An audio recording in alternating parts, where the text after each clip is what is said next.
Hello, everyone, and welcome to the Tippie webinar series.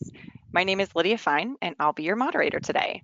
This series is an initiative of the Alumni Relations Department at the Tippie College of Business, with the goal of bringing the knowledge of our faculty and staff to you wherever you are in the world. I'm excited to have two presenters today from our Management and Entrepreneurship Department, Professor Amy Colbert and Associate Professor Eean Crawford. Together, they'll lead us through how to have tough conversations at work. But first, Interim Dean Amy Christoph Brown is here with us and would like to say a few words. Go ahead, AKB. Hi, everyone. I'd just like to say thank you for coming. Welcome to our webinars. We are starting to really run these on a fairly regular basis, so you should be able to have an opportunity to interact with us once a month or once every 2 months. Our next webinar that we have coming up is going to be done by Dr. Richard Peter on the topic of insurance, and so there's some really interesting issues there for many of you in terms of issues that you're dealing with. So today you're going to hear from two of our fabulous professors. They talk about these issues quite a lot in executive education, and so there are often opportunities to have faculty members like these folks come in and do presentations and work with your employees in your own organization on these types of topics. So I just want to thank you for being here. Thank you to our amazing alumni team for putting this together. And thank you to Amy and Eean. Enjoy the show. Thank you, Amy. Now on to the main event. We will be taking questions and addressing them during the Q&A at the end of today's presentation. You can submit your questions in the questions area of the control panel. It's a small vertical dock on your screen with an orange arrow at the top to expand it. I'm excited to introduce today's presenters, starting with Amy Colbert. She's the Department Executive Officer for Management and Entrepreneurship and the Leonard A. Hadley Chair in Leadership. Amy holds a PhD in Organizational Behavior and Human Resource Management from the Tippie College of Business. She's passionate about the topic of relationships and how they impact our working environments. Eean Crawford is the Director of Graduate Studies for the Department of Management and Entrepreneurship and a Henry B. Tippie Research Fellow. He holds a PhD in Management and Organizational Behavior from the University of Florida. Eean researches employee engagement and team effectiveness, and in 2018, he received the Faculty of the Year Award from the Tippie Undergraduate Program. We look forward to Amy and Eean bringing their expertise to us today. Thank you both for being here. Thank you, Lydia, for that nice introduction. And thanks to all of you for logging in. I see we're over 250 people so far. And I think that may be because this is a topic that we all struggle with a little bit. Eean and I teach in lots of different programs here at Tippie. Eean teaches the large Introduction to Management class that all of our majors take early in their career here in their undergraduate programs. I tend to teach MBA classes, both in person and online, on leadership and management. And as AKB mentioned, we also teach in our custom executive education programs. And one of the topics that we get asked to talk about the most often is how to have difficult conversations. And honestly, when we first started getting these requests, I was a little bit reluctant. I would not consider myself an expert at this because oftentimes when I do have my own difficult conversations, they don't go quite the way that I planned. And so the more that I learn about strategies and best practices for handling difficult conversations, the more I've seen that it's really made a difference for me. But that's often why we team teach this topic. And so I'm really glad that Eean was willing to come onto the webinar today so that we can combine our experiences and knowledge on how to have difficult conversations. We're really going to focus on 3 things in the webinar today. And so our agenda starts with helping you understand what are difficult conversations? What do we mean when we use that term? And what are the kinds of difficult conversations that we have at work? We'll then talk about how do we approach these conversations. And one thing that impacts our approach to difficult conversations quite significantly is our typical styles, the styles that we use when we're trying to manage conflict. And so Eean will talk through typical conflict management styles and the way that they impact our ability to have difficult conversations well. Finally, we'll wrap up with some very specific strategies, a process. Eean and I actually use a worksheet where we walk through our thought process before we have a difficult conversation, because thinking about these conversations step by step can make them less daunting, and they can also help us to be prepared so that there are fewer surprises in these conversations. So what do we mean by difficult conversations and what kinds of difficult conversations pop up at work. When we use the word difficult conversations, we really draw from a couple of different resources. There's two books that I really like and recommend oftentimes in my classes. One of them is called Difficult Conversations, and one of them is called Crucial Conversations. There are very straightforward approaches to how to deal with conversations where opinions vary.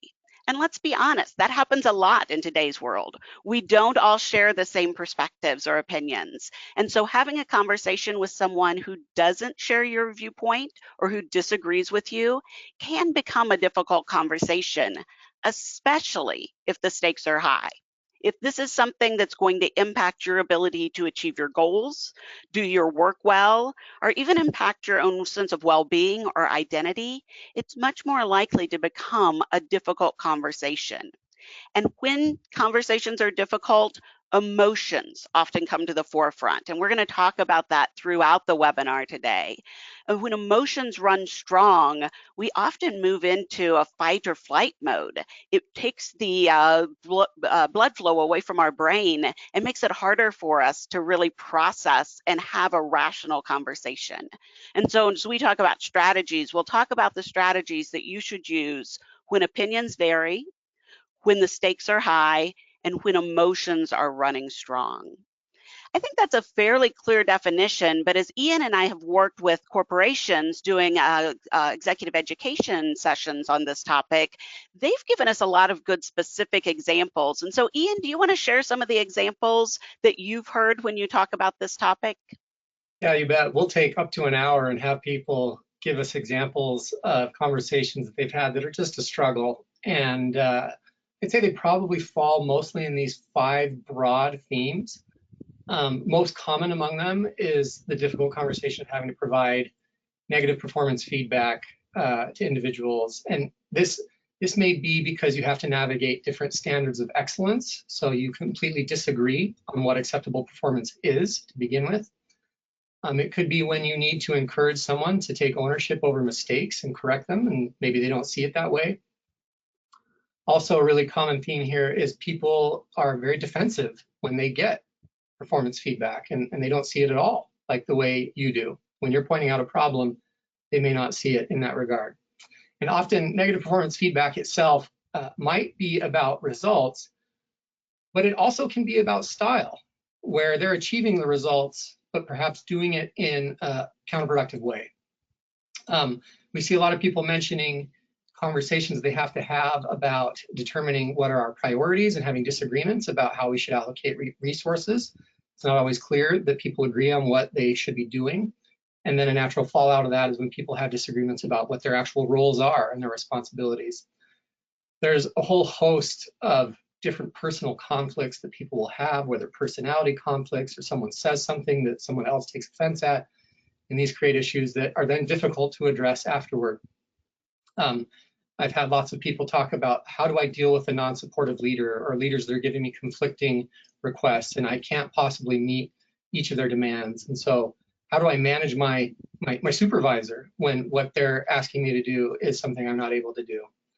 I will say the strangest example I have ever heard of a difficult conversation that a person said they actually had to have with a subordinate was a request that they provide fecal matter-free work material in their work output.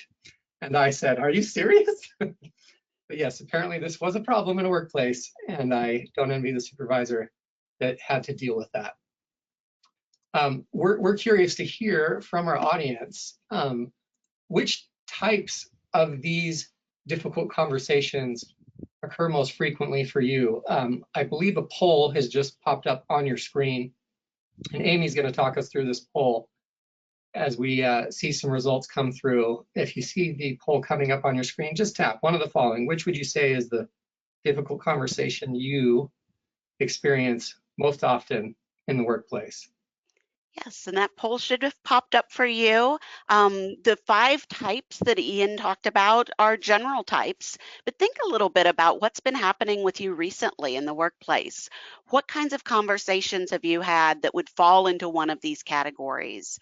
There's over 300 of you now on the webinar, and so we're just interested to see where experiences have landed for most of you.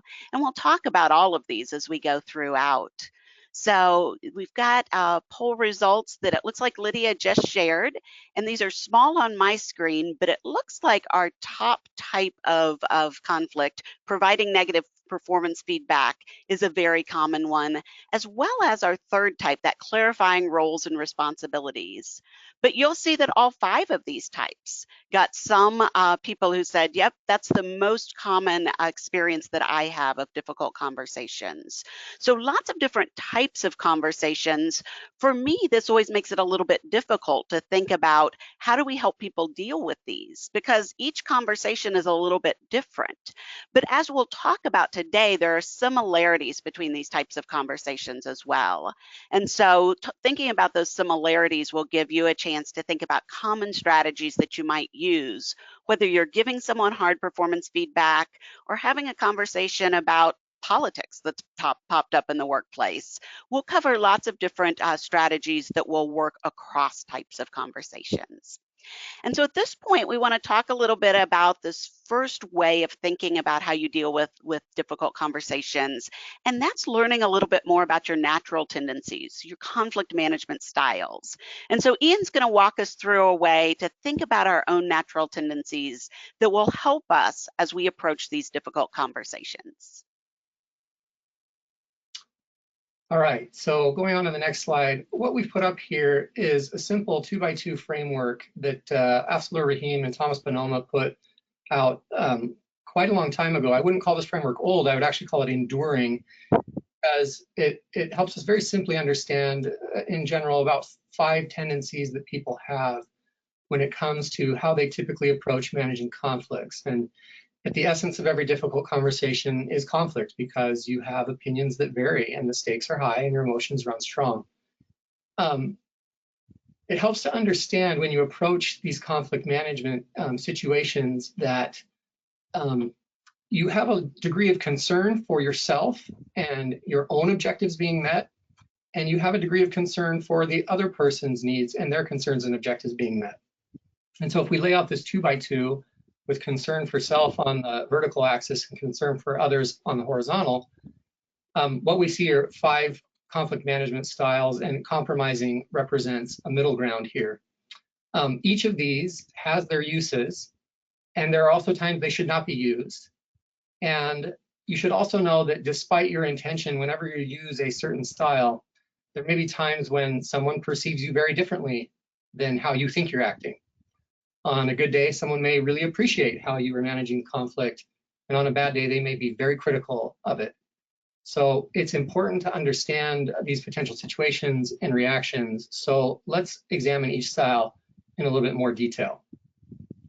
So dominating occurs when your concern for yourself is very high and your concern for the other's needs and objectives is very low. So you focus on your objectives and satisfying your goals and your needs at the expense of the other party. Now, that sounds like, oh, we should never use this, but the dominating style of managing conflict can be useful, particularly when an issue affects you much more than the other party. So you have a much greater stake in this situation. It also makes sense when you clearly have and demonstrably have the most expertise in the situation. It's more precarious to use, oh, back up one more slide, back up there, Amy.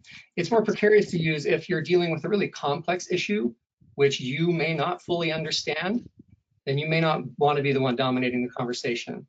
Recognize if you are adopting a dominating style, on a good day, you might be perceived as the person who is very assertive, who is bold and in charge. But on a bad day, a critical person might view you as somewhat of a bulldozer and an authoritarian, or just a plain bully. Others will adopt the avoiding conflict management style, which isn't so much managing the conflict as staying away from it.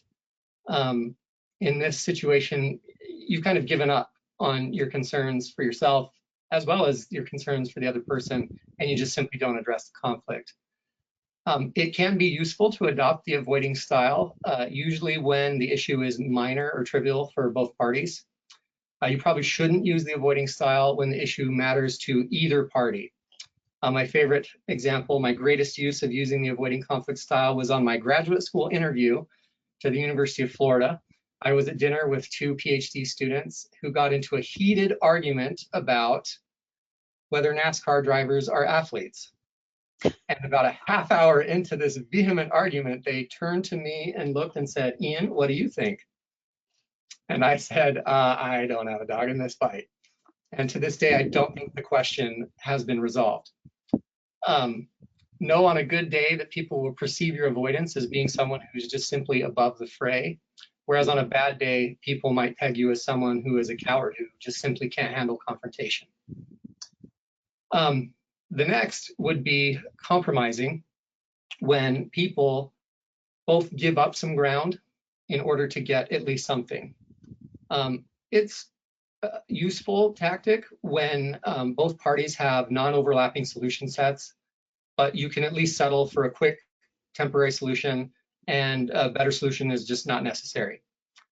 It's more problematic to use compromising where you have situations like, if we reference Solomon of Old Testament, where two mothers argue over a baby. Splitting the baby would be a worse outcome compared to giving the baby to either mother who's claiming it. On a good day, someone who's using compromising might be perceived as someone who's very mature, was a peacemaker, a wonderful mediator. On a bad day, that person might be perceived as someone who's just an unprincipled satisficer who's trying to agree to suboptimal solutions just to make the problem go away. Moving on to the accommodating style, this is when you put the other party's needs ahead of your own. And it can be useful when particularly the other person is correct or, again, demonstrably has more expertise on a situation than you do, or in particular when you would like to receive reciprocated deference in the future. So you're willing to let that person take the lead now with building up some social credit for yourself to be able to take the lead in the future.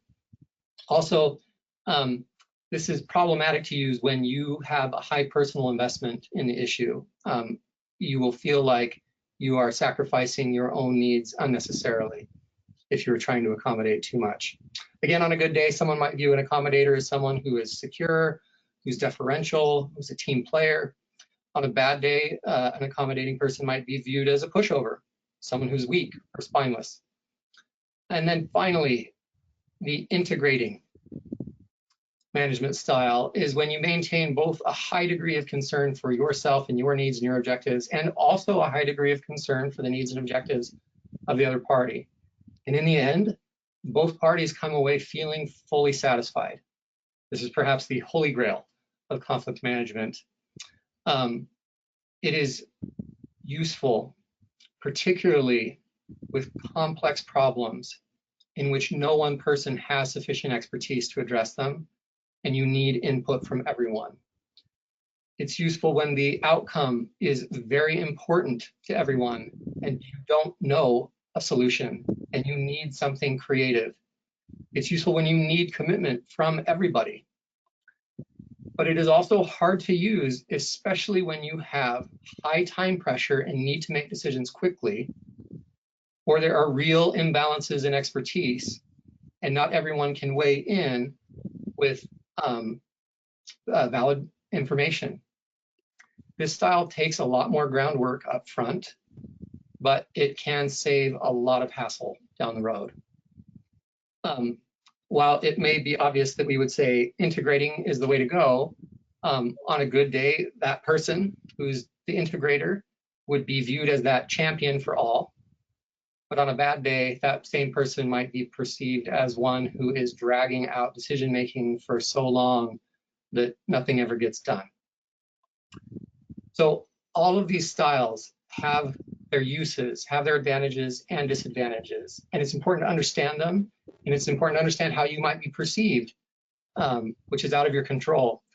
So I actually took an assessment about my preferred conflict management styles, and I'll show you in a minute how you can do this too. In this assessment, your preference for using a certain conflict management style is indexed from 0 to 100, where 0 is your least preferred and 100 is your most preferred. So if you look at my assessment here, if I were to summarize this in one sentence, it would be, never compromise. Apparently, I'm comfortable with doing anything else. I don't have a single go-to style as long as it's not compromising. I think my take on compromise has been shaped somewhat by a book I read recently by Chris Voss, the title of which is Never Split the Difference, Negotiating as if your life depended on it. I really think this is one of the 2 best books I've read in the last 5 years.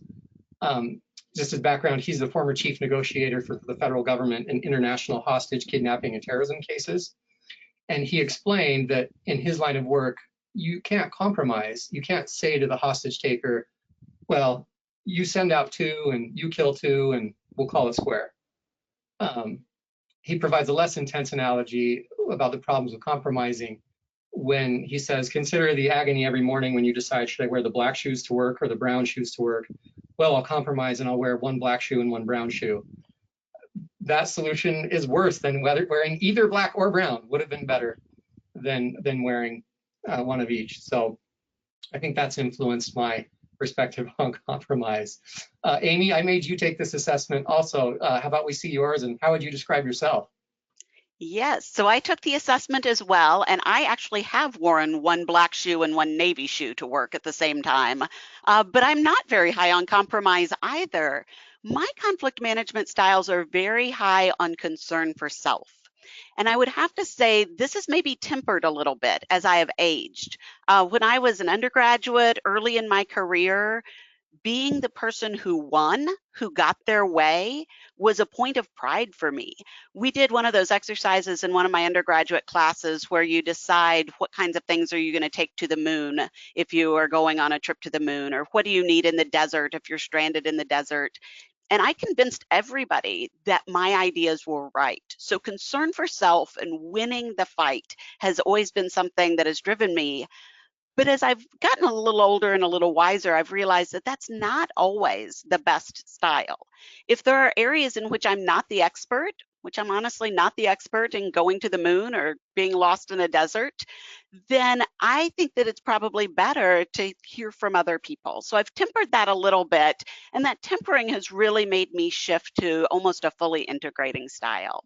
I am often willing to take the time that it takes to come up with a solution that satisfies the other person as well as myself. So kind of strong on integrating, but I will still fall back to dominating, especially when the pressure is high. So that's my conflict management style. So we're going to give our audience a chance. In a second, I'll tell you how you can actually assess your conflict management style for free. But just off the top of your head right now, if you were to say, I tend to default to, which of the following conflict management styles would you say you use most often? And of course, we'll give you a link to do this assessment, and you can see if the assessment matches what your premonition is about yourself. So we've got responses coming in. We'll take a minute more for people to indicate what their conflict management style is, and then we'll shortly be able to see what they tend to default to.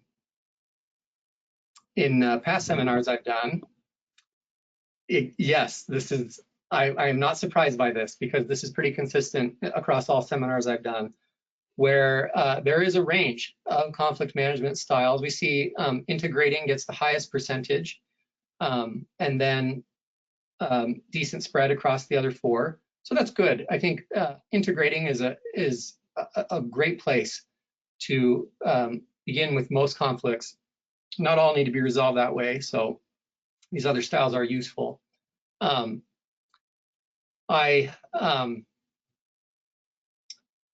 One thing I've come to believe is that it's actually extremely useful for people to have the conversations about their conflict management styles before they need to have a conversation about a conflict.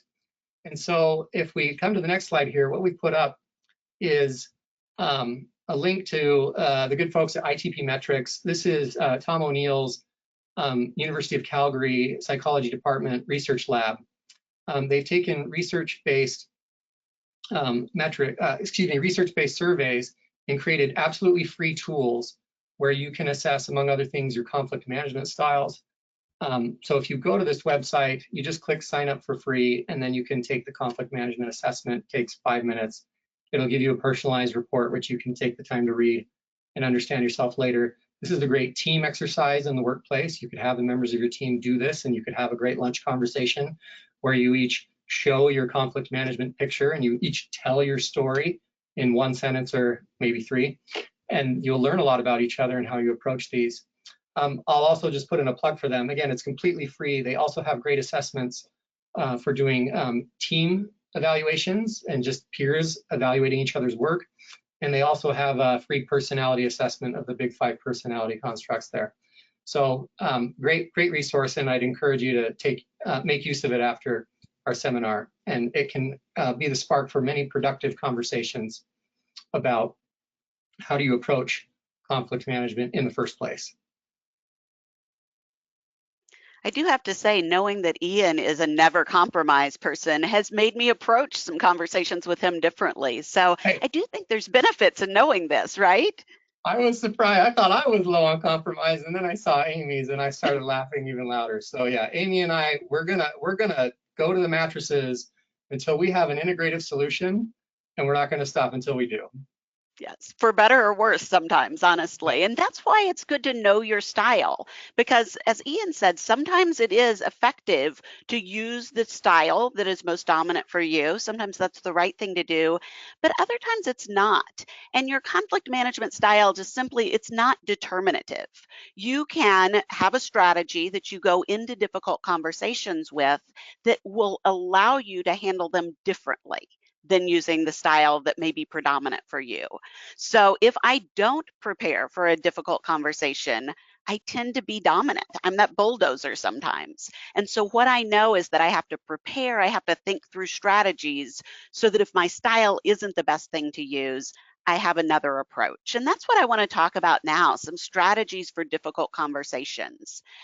When we teach this topic, many people tell us 2 things that are not surprising. I think we feel this way as well. One is that difficult conversations simply are not enjoyable.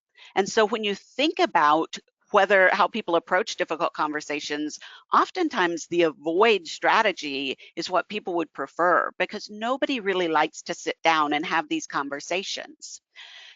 I think that's somewhat because there's this thought that you're either going to address the issue, but maybe damage the relationship, or you can keep the relationship, but you can't address the issue. And we're going to challenge that. We're going to suggest that there are both and strategies for addressing the issue while maintaining the relationship. The other reason that difficult conversations are something that people avoid is because they are hard. They're called difficult conversations for a reason. There is, as I mentioned earlier, this physiological thing that happens when we're put into a situation with high conflict. Adrenaline starts pumping through our veins. We get the flight or fight reaction. And so it is not the time when we're best well suited to sit down and rationally think through a complex human interaction. It's a time when evolutionarily we were more likely to be ready to fight or get out of there.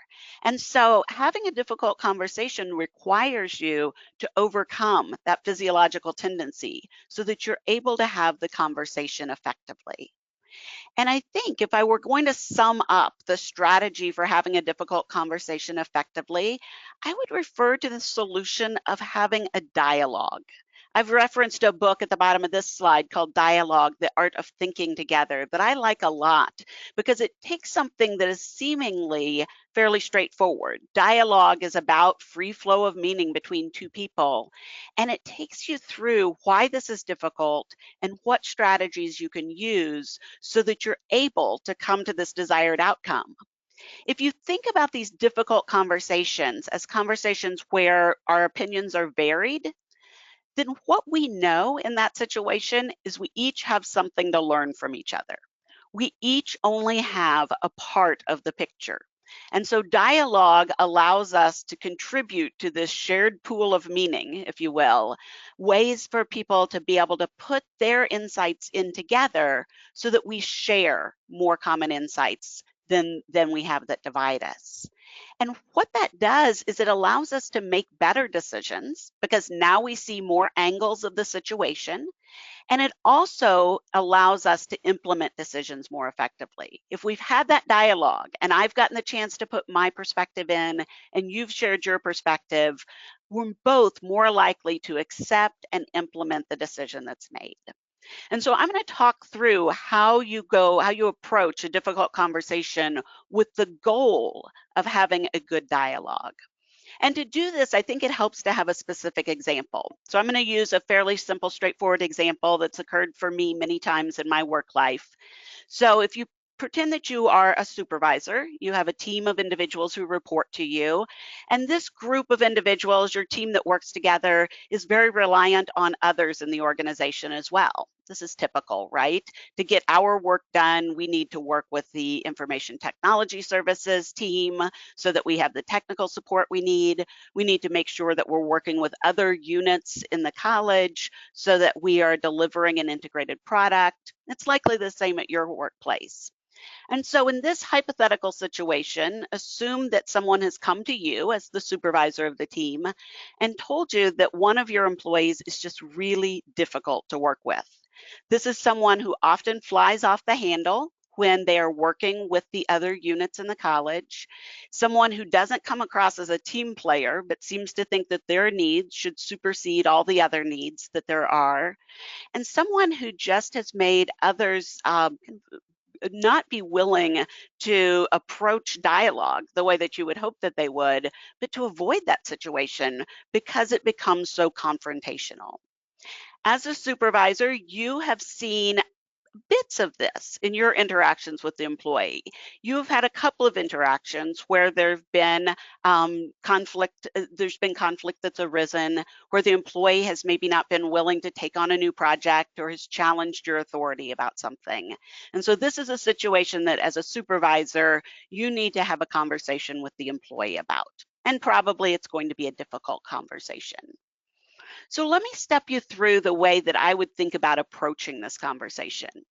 Before you sit down with the employees, there is a lot of preparation that needs to happen. The first thing that it's important to do is to clarify your goals for the conversation. When I was talking about my conflict management style, I talked about the desire to win, to convince other people that I was right.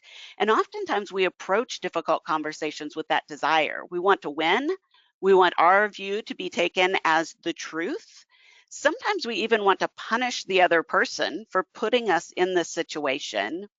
Or another common goal, if you don't think through the goals that you have for the conversation, is simply to keep the peace.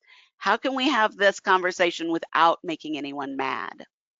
I'm going to suggest that when you really step back and think about the goals for a difficult conversation, those will likely not be the goals that you have.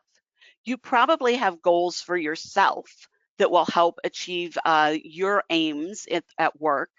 You likely have goals for the other person as well. And finally, you probably have goals for the relationship. And sitting down and thinking through those will allow you to approach the difficult conversation in a very planful way.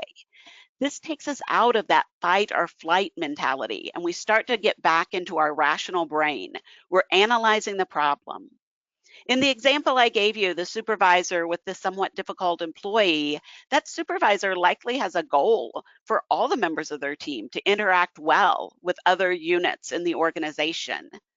They likely can think about a goal for the employee as well. They want that employee to be able to achieve their outcomes that they have set for themselves, and having good interactions with others will help that. But finally, if the supervisor is really thinking beyond the short term, the supervisor likely sees an opportunity in this conversation to set the stage for future joint problem solving. They may have another conflict with this employee. It may be unavoidable.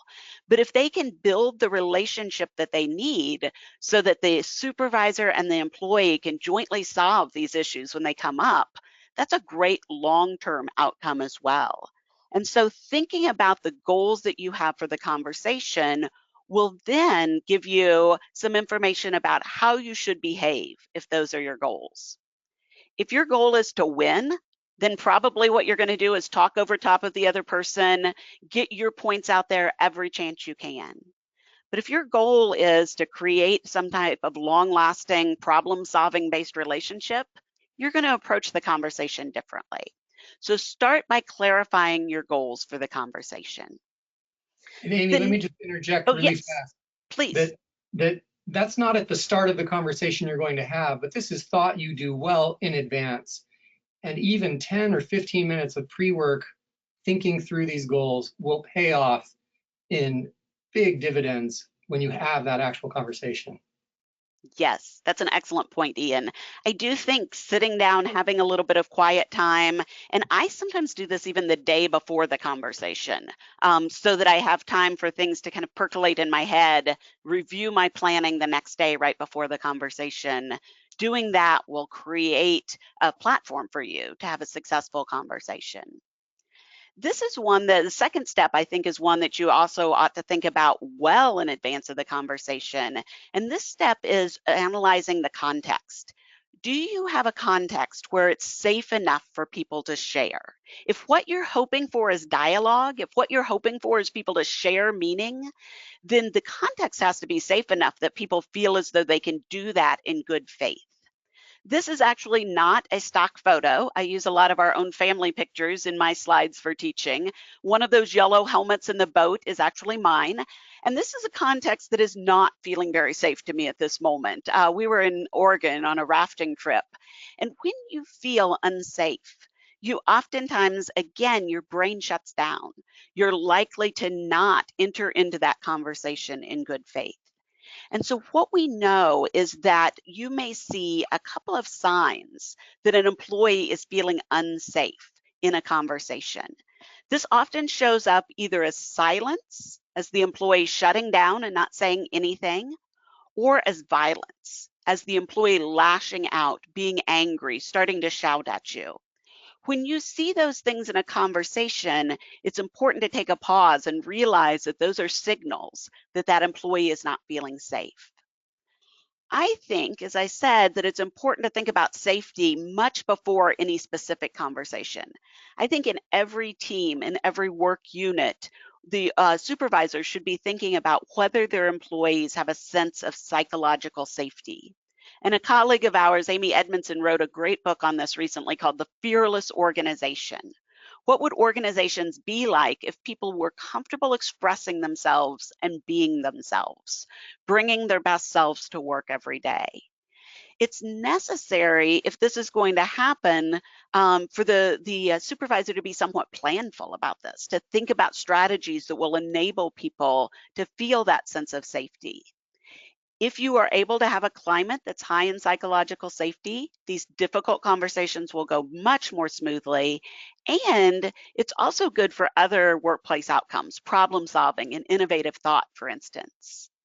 And so strategies to get people to feel safe include possibly inviting participation, making sure employees know that you want to hear from them, you want to hear their voice. It's important to model humility in conversations so that employees know that you don't have all the right answers either, that this is a conversation. Supervisors can send a nice signal of appreciation, even if a conversation is difficult. Appreciating that the person showed up and was willing to have the conversation can create safety. We often feel safer in our conversations if we have a sense of shared purpose. And so reminding people of the shared purpose, the goals that we share together, can give them the confidence that they need to enter into these difficult conversations. And correcting misunderstandings is a really important part of psychological safety. When people tell me they don't feel safe talking to their supervisor, And then I go and talk to the supervisor, I often get a very different story. So what's happening is the communication is not happening effectively. And what needs to happen is that the misunderstanding that the employee has is corrected. Sometimes this can be done really effectively by using contrast statements. So if you're in the middle of a conversation with an employee and they start getting very angry and saying, you know what, it just seems like you don't want me to ever assert myself, and I'll never be able to get my job done if I can't assert myself. That's a good time to pause and go, what I'm thinking is it seems as though that's what you think, that I don't want you to assert yourself. However, what I'm actually saying is that maybe the ways in which you assert yourself are not effective. And so I would absolutely support you asserting yourself, thinking about doing so in these ways. So correcting the misunderstandings is a way to promote that psychological safety. The other piece of information or advice that I would give you, if you're in the middle of a conversation and you realize that it's not safe, that the employee has crossed their arms over their chest, they've become silent, or they've started to act out and yell about something, this is an important time to think about stepping out of the main conversation and addressing the lack of safety. Sometimes what we're inclined to do is water down our message. Oh, this person isn't feeling safe. Maybe what I should say is, well, it's probably not that big a deal anyway. This was probably a one-time thing. I wouldn't worry about it too much. Now we're back to safety. But that doesn't accomplish the goals that we have for this conversation. So stepping out of the conversation and saying, observing things, that signals that might make you think the person doesn't feel safe, correcting those and then stepping back in may be helpful. When you step out, this may be the time to reemphasize that shared purpose. With your supervisor-employee conversation, the supervisor might say, you know, it sounds like what we really want, both of us, is to have a good outcome for our customers. And maybe one of the things that's happening here is that you are getting a little bit upset or aggressive because you care so much about that. Creating that shared sense of purpose can help the conversation go more effectively.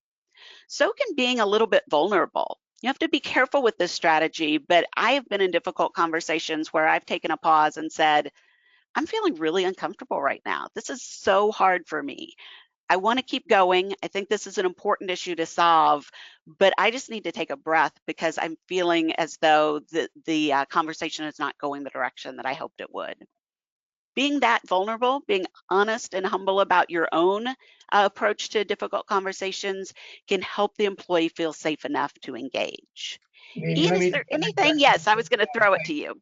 This is really hard to do because you're already having a hard conversation while simultaneously you have to monitor the context of the conversation to understand whether the climate in which it's happening is safe. And so in my own head, I've tried to really simplify two simple questions. One, are they silent or violent? And if I see that, I know we're not safe. And then number two, do we have mutual purpose and mutual respect? If we don't, I just need to pause the conversation and work on that, nothing else. And so I keep those questions in the back of my mind in every one of these conversations. Am I observing any type of silence or violence? And do we have mutual respect and mutual purpose?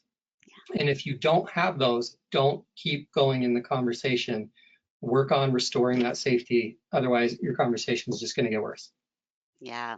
And I don't even keep them in the back of my head. I jot them down. I usually have some notes for a difficult conversation, and I have those things so that I can glance down because this is a situation where you're dealing with a lot of cognitive load.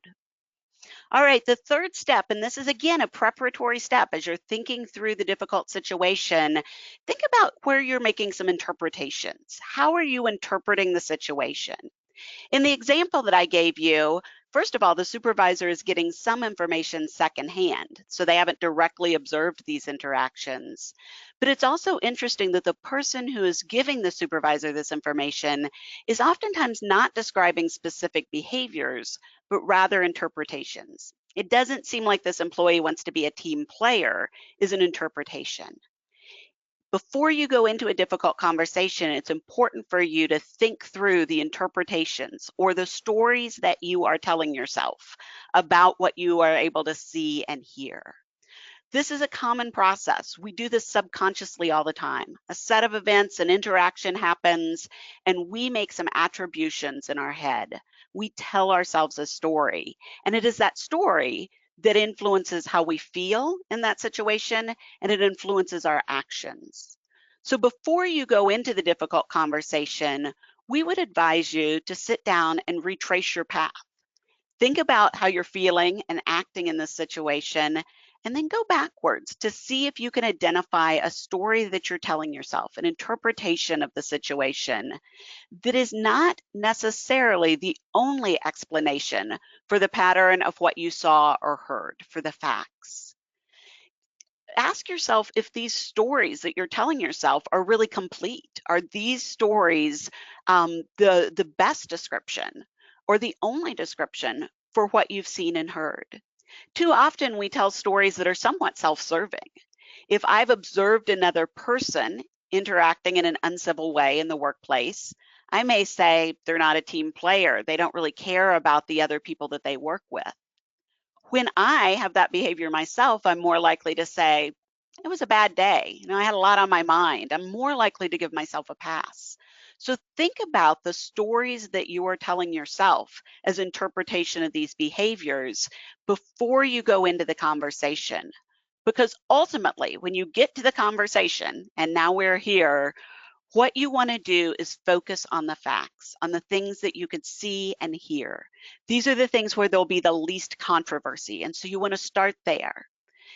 After you start there, after you establish or talk about the situation in terms of the facts, it's okay to say, and my interpretation of this is, I saw you interact with another employee and you raised your voice and demanded an immediate solution. My interpretation of that was that you weren't respecting the other things that they have on their plate. Or my interpretation of that was you're not as concerned about being a team player. Then ask the other person to think about their path. What is their interpretation of those facts? It's possible in that situation that the employee sitting across from you will say, I knew I had to get this result very quickly. And I thought the only way that I could get there was to make sure my voice was being heard. And so this is why I raised my voice. If you can help begin to understand the way the other person sees the situation, and if they are willing to understand the way that you see the situation, that's when we get that dialogue. That's when we move toward shared understanding of the situation. It requires you not to go in convinced that you know the truth. There's not the truth here. You have the set of facts that you know, but they also have a set of facts as well. So it's important to stay curious, to talk tentatively, to not claim, I can't believe that you did this, but rather to say, this is what someone told me. This is what I specifically observed. Now help me understand the way you experienced that situation. In doing so, you get to shared understanding and you're able to develop a solution much more easily. Eean, this is often the hardest step for me. This is right in the middle of the conversation. What else would you add about this step? It's interesting, the more I've engaged in these difficult types of conversations instead of avoiding them, that I've learned that people want to be understood more than they want to get their way. I have found that very often, once someone feels that they're known and respected and understood, hostilities fall and we get to solutions much quicker. So it can seem daunting and it can seem vulnerable and it can seem like, oh, I have to give up on what I know to be right, which, let's be honest, what you're giving up on is your very firmly held preconceived notions of exactly what happened.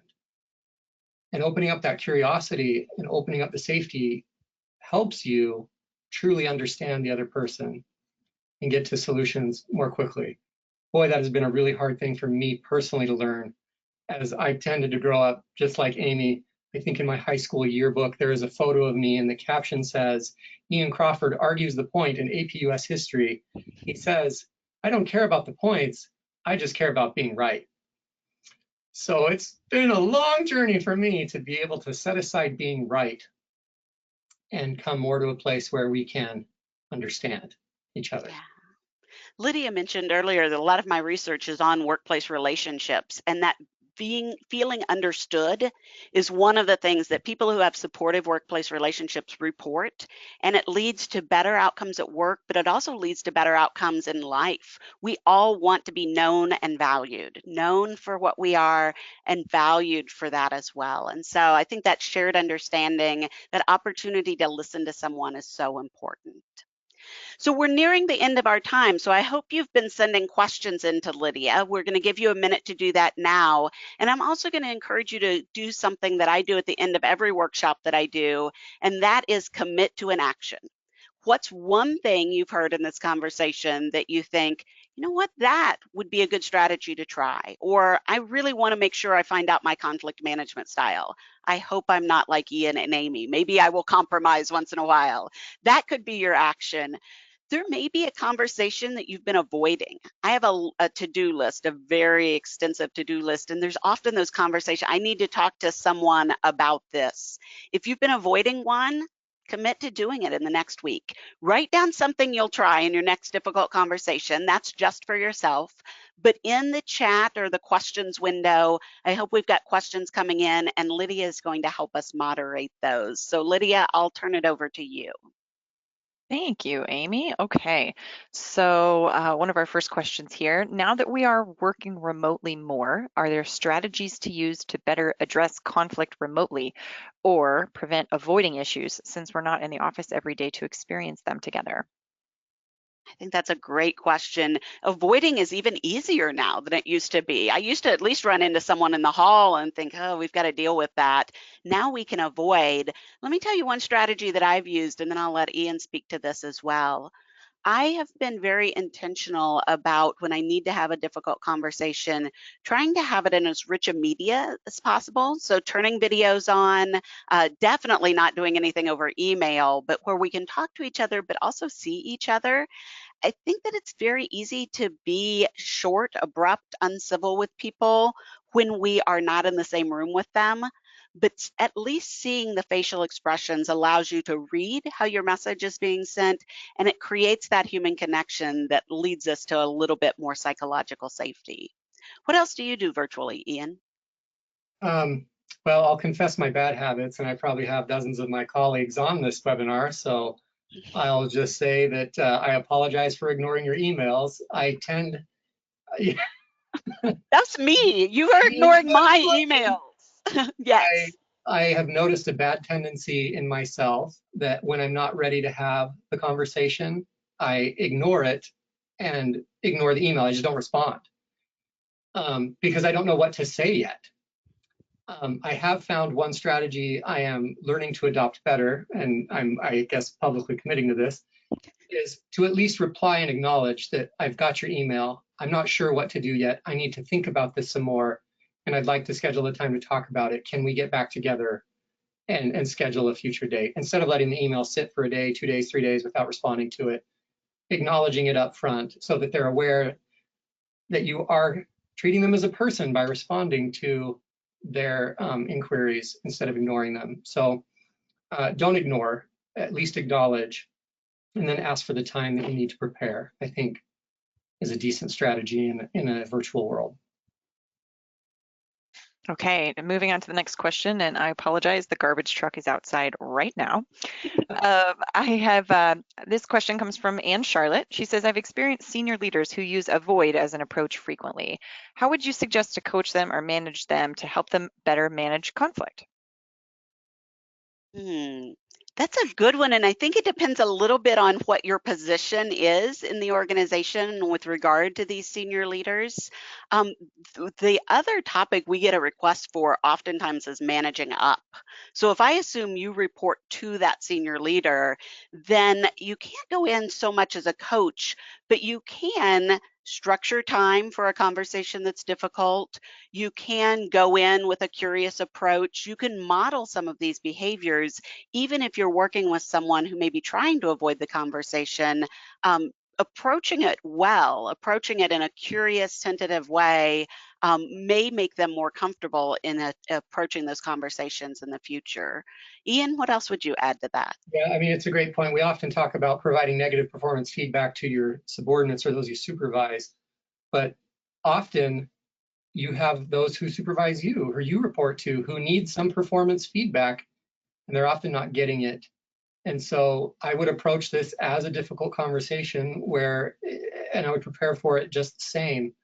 And I would talk about your mutual purpose, your shared goals, and think about how you preserve this relationship and address an issue.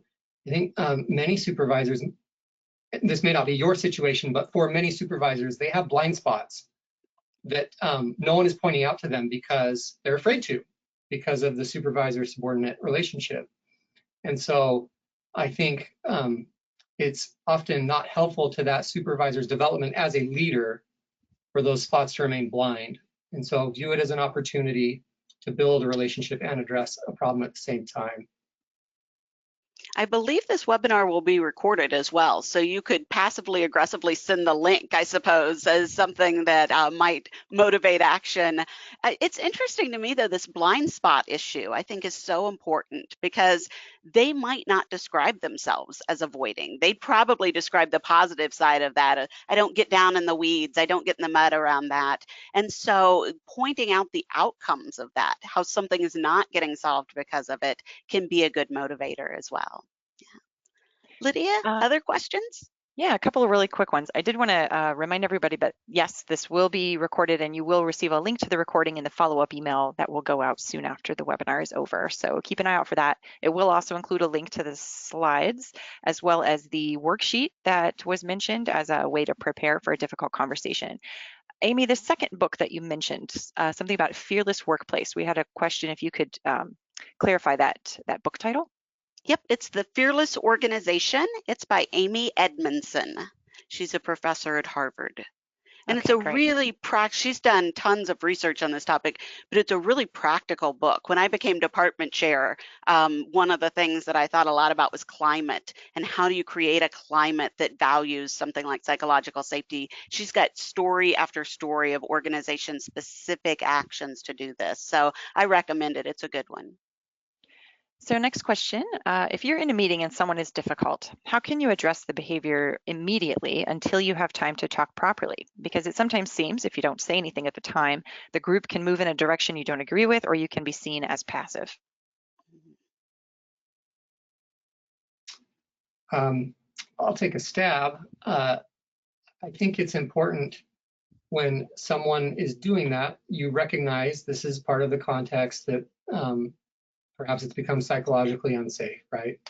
Someone's being difficult in a meeting. Equally, you'll see others going silent. You can observe that non-verbally, and obviously there's no words being said.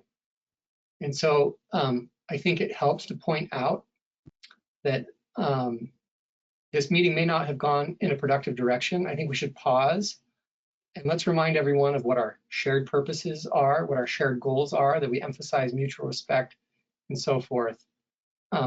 Again, I wouldn't sugarcoat or minimize any issues. The person may be bringing up something very important, and I would acknowledge those issues. And I would say these are important issues that deserve to be treated with intentional thought. And so whether the plan is to address them right now or let us keep this issue on our forefront, but address it in a subsequent forum, some meeting like that. I think it's important to emphasize essentially the